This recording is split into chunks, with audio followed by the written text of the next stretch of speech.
Hey everybody, I want to give you my recap for the last KATS event number 3 at Fayette County out in LaGrange, Texas.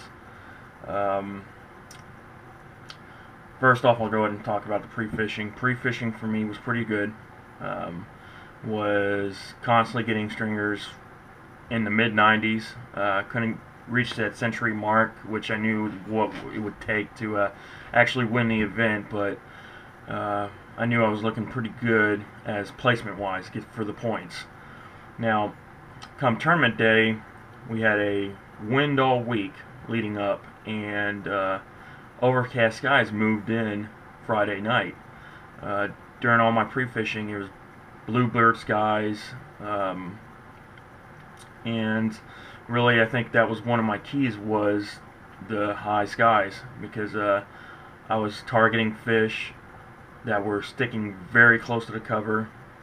All the timber that's on the lake, that was my main key, and my main bait at that time was black and blue. Basically, anything I could throw black and blue. But with the overcast skies, they were just not having that color at all. Struggled a lot in the morning, and some of it's my own doing. I went all the way out to my first spot, and I got to the spot, dropped my anchor on a hump that went from 16 feet to 7 feet, and was going to work my Carolina rig and a chatterbait over that hump. Had some good luck and practice with that. Well, bass boat comes in, and he wants to fish the shoreline that's on the other side of that hump. So he comes up and drops his talons right on top of my anchor, and then fishes towards the shoreline. So at that point, I ended up having to pick up anchor. There was nothing I could do about it, and started working shoreline where there were some cattails and some riffraff and all that. And then another boat showed up with a cast net and just started cast netting the bank right in my line, working towards me.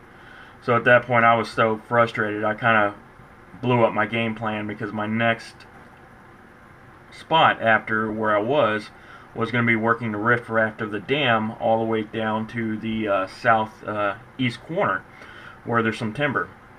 Well, with the boats I've already dealt with, at that point I forego the dam because I already saw some people out there, and I just head straight for the trees because at least I won't have to worry about boats just rolling right in on me. They'd have to kind of go around the timber itself. Well, I get out there, and probably fourth or fifth cast with my chatterbait, which I was using a Strike King Rage Blade with a Lake Fork Trophy lure, live magic shad in the bluegill color. Now, as you can see, this is what I was throwing with that trailer. And if you've seen the video for the Fayette so far, I got that one fish on this, and he absolutely choked it. Basically, once I pulled that fish out, all I could see was the nub of the weight out of that fish's mouth.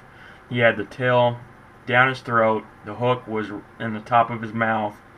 I mean, absolutely hammered it too. And I thought, oh, I got the magic bait at that point, seeing how he ate that. And I threw it all day, and that was the only fish that ended up striking this, even trying to take a bite out of it.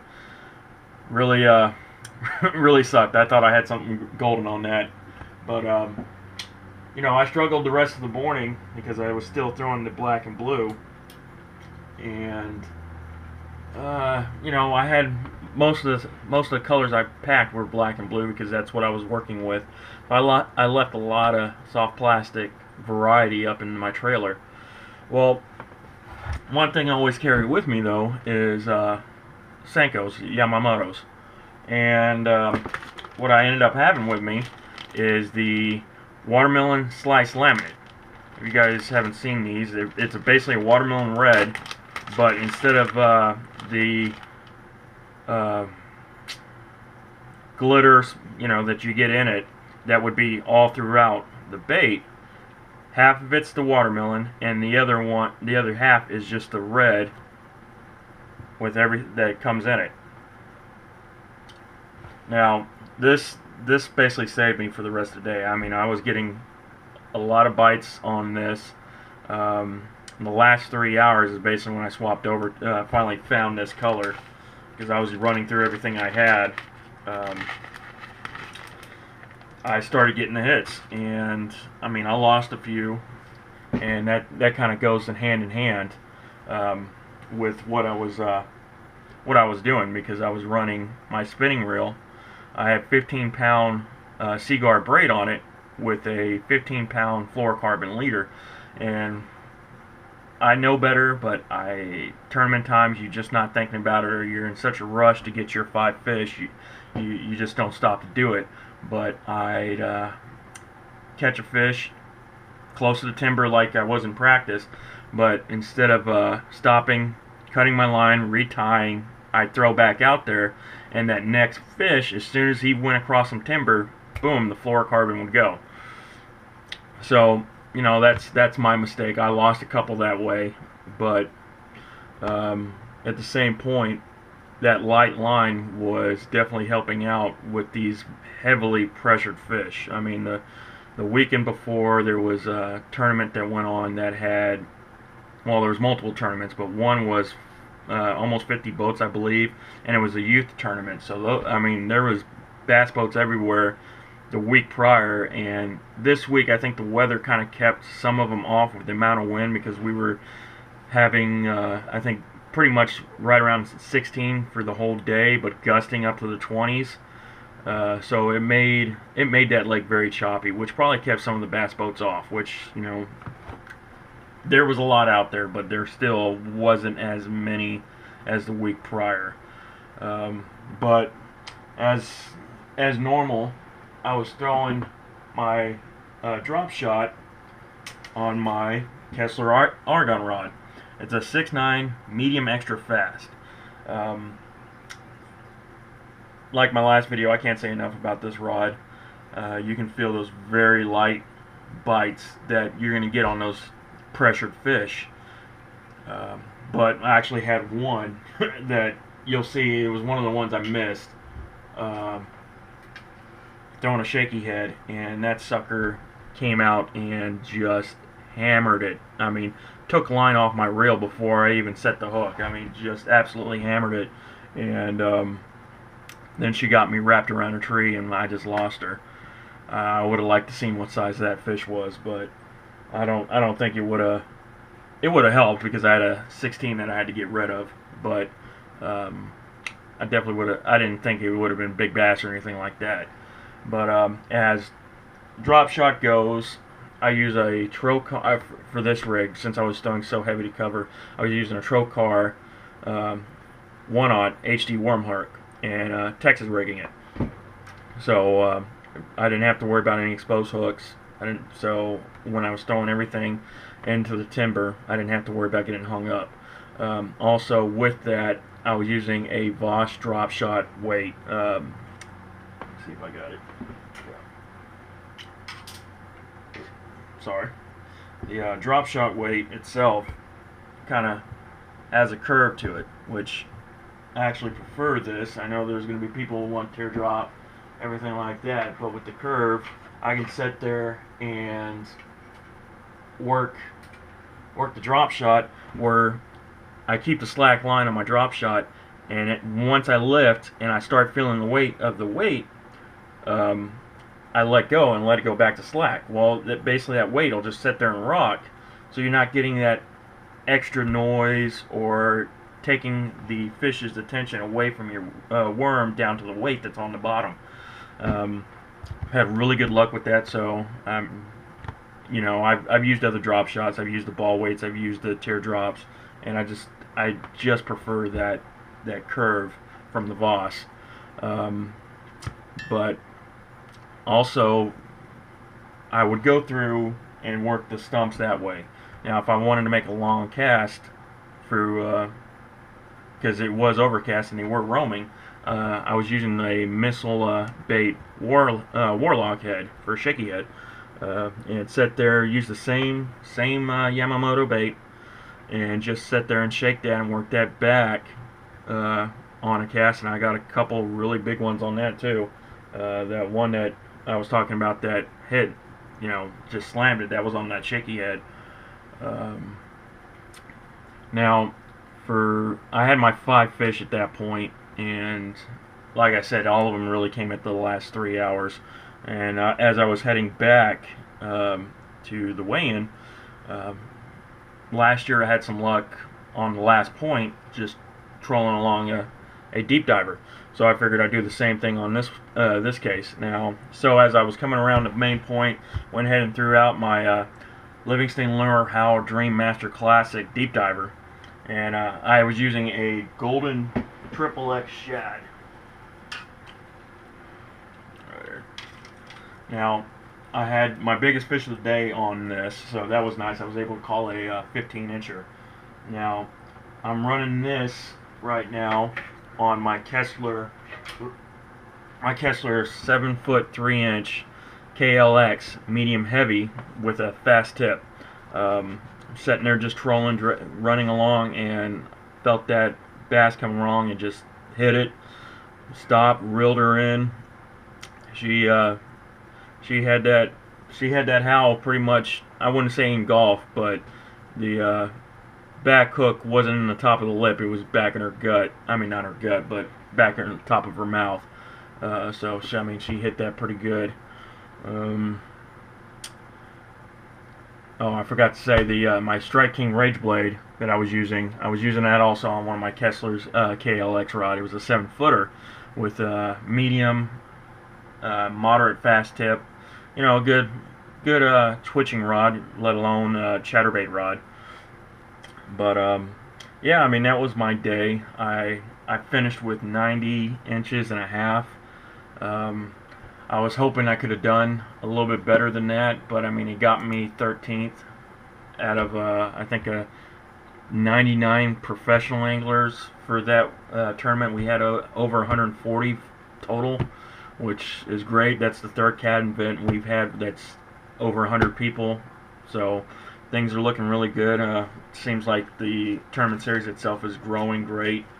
I know this is my first year that I'm actually going to really try fishing every single event. I fished my first one last year, and that was actually on Fayette as well. As of last week, I was 25th overall in points. This is going to be another good week with me for points. Just kind of sucks. I'm always right on the outside looking in on the money. Last one I finished 8th on Houston County, and they paid the top 5, and then the 6 and 7 got prizes. Finished just outside of that. This week, I think they paid the top 8, and then 9 and 10 got prizes, yeah. So I was just on the outside of that. But you know what? It's good to have the points. My goal is to be able to fish the Classic in the fall, so I'm looking pretty good on that. I just need to make sure these next couple tournaments I kind of finish decent, because I mean, from here on out I really know nothing about these lakes that we're going to, and once we get to Decker and Travis, a lot of the guys are going to be very familiar with those waters, and I'm going to have a hard time with it. I know it. I mean, I'll be able to key in on what I know through map studies and everything like that, but everybody knows there's certain spots on a lake that you can't find on a map that just carries them. So I'll have to hopefully, make a good game plan, and hopefully I get on them and I can compete. I don't think I'll have a chance of winning either one of those, but as long as I can stay up there in the points and stay above 36 that of the anglers they take for the Classic, I'd be all right with it. So just hoping I get a couple good more tournaments here. The next one's at Cleto Creek. Haven't fished that one, but I don't think many have per se out of the guys that are probably ahead of me right now on points. So I don't see myself falling that far if I do have a bad day. And then the next one is Athens. Yet again, I haven't fished that lake, but there's a lot of information on that lake, so I feel comfortable knowing that I will be able to really find the fish on that lake. And then after that, it's Decker and Travis. So as long as I do good on these next two, I think I'm a shoo-in for the Classic in the fall. Well, I hope this information helped you guys. If there was something that, if you guys struggled, I hope my videos kind of help you get an idea of what I was thinking, how I caught fish. You know, give you guys an idea of next time you go out to Fayette that you're able to produce. But if you like my videos, please like. Also subscribe. I'll do one for each tournament. I'm not doing any kind of fishing videos between hand because the fact is most of my pre-fishing, fishing between the tournaments is pre-fishing, and I don't want any of that stuff.